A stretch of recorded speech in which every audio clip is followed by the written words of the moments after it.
ఈరోజు మనం 'సిటాడియల్ honey Bunny' movie review చేయబోతున్నాం. ఇది సమంత ఋతుపర్వు అండ్ వరుణ్ ధవన్ నటించారు. సో, స్టోరీ పరంగా చూసుకుంటే ఇది 2000లో జరుగుతున్న కథ.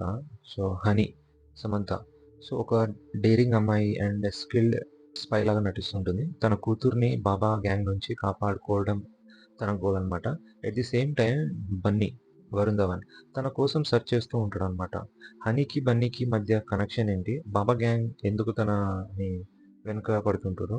మిస్టరీ అన్‌రివీల్ అవ్వడం కోసం ఈ సీరీస్ చూడాలి భయ్య. సో, ప్లస్ పాయింట్స్ వచ్చేసి సమంత యాక్టింగ్ అయితే చాలా బాగుంది. అండ్ తన స్పై రోల్ గాని, తన యాక్టింగ్ గాని, తన ఫైటింగ్స్ గాని చాలా బాగున్నాయి. హైలైట్ మూవీకి. అండ్ వరుణ్ ధవన్ ఏమో హనీ క్యారెక్టర్ చేశాడు. తన పార్ట్నర్ ఇన్ క్రైమ్ చాలా బాగా యాక్షన్ సీక్వెన్సెస్ కానీ, కెమిస్ట్రీ గాని వాళ్ళిద్దరిది హైలైట్ అవుతుంది. హనీ కూతురు నిధిగా క్యూట్‌గా, ఎంగేజింగ్‌గా తను కూడా చాలా చిన్న పాప చాలా బాగా చేసింది.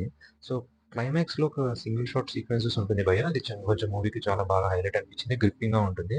సో, మైనస్ పాయింట్స్ వచ్చేసి కొంచెం స్టోరీ అంటే ప్రెజెంట్, పాస్ట్‌లో ఏం జరిగిందని కొంచెం కొంచెం అటు ఇటు మారుతున్నప్పుడు కొంచెం కన్‌ఫ్యూజింగ్ అవుతున్నట్టు అనిపిస్తుంది. సో, యాక్షన్ సీక్వెన్సెస్ ఇంకా ఎక్కువ ఉంటే బాగుండేమో అని అనిపించింది. సో, ఇంకా రైటింగ్ కూడా కొంచెం యావరేజ్‌గా అనిపించింది స్టోరీ. సో, ప్రిడిక్టబుల్ స్టోరీ లాగా అనిపిస్తుంది కొంచెం. అండ్ సినిమాటోగ్రఫీ చాలా మంచిగా ఉంది. 90స్ వైబ్ అయితే వచ్చింది భయ్య. అండ్ మ్యూజిక్ యావరేజ్ ఉంది.